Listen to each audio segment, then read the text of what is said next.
बाबा ने बोला है कि मैं वानप्रस्थी तन में प्रवेश करता हूं, तो यज्ञ के आदि में जब गीता माता में शिव ने प्रवेश किया तो क्या उनकी उम्र 60 साल थी? जब प्रवेश किया होगा तो गीता माता की उम्र 60 साल होगी या नहीं होगी? है? अरे हाँ या ना? ये तो कह रहे हैं, प्रश्न है क्या उनकी उम्र 60 साल थी? ये प्रश्न पैदा करना ये बाबा की वाणी को काटना है या नहीं काटना है? बाबा तो कहते हैं मैं वानप्रस्थ अवस्था में आता हूं। वानप्रस्थ अवस्था 60 साल में होती है, और यज्ञ के आदि में ऐसे ऐसे बच्चे थे जो मम्मा बाबा को डायरेक्शन देते थे, ड्रिल कराते थे, टीचर बनकर बैठते थे। शिव बाबा उनमें प्रवेश करते थे, उनमें, उसमें नहीं, उनमें, मम्मा बाबा में नहीं। जो मम्मा बाबा को पढ़ाने वाले थे उन बच्चों में प्रवेश करते थे।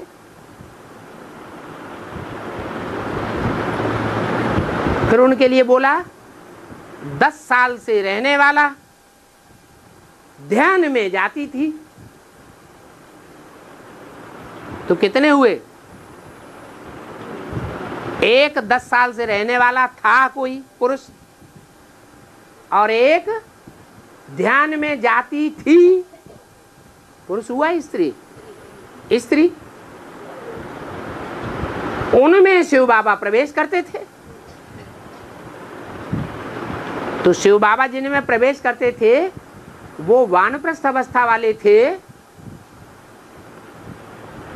या कम अवस्था वाले थे? हैं? वानप्रस्थ अवस्था वाले ही होंगे। तो बाबा की वाणी में प्रश्न पैदा करना, मुरली में बोला है श्रीमत के बरखिलाफ बात करने वाले को तो रावण संप्रदाय समझो। ऐसी शंकाएं जो पैदा होती रहती हैं, ये रावण के सिर हैं।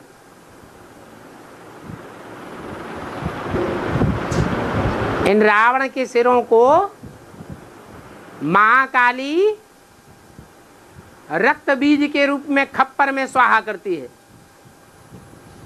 और राम वाली आत्मा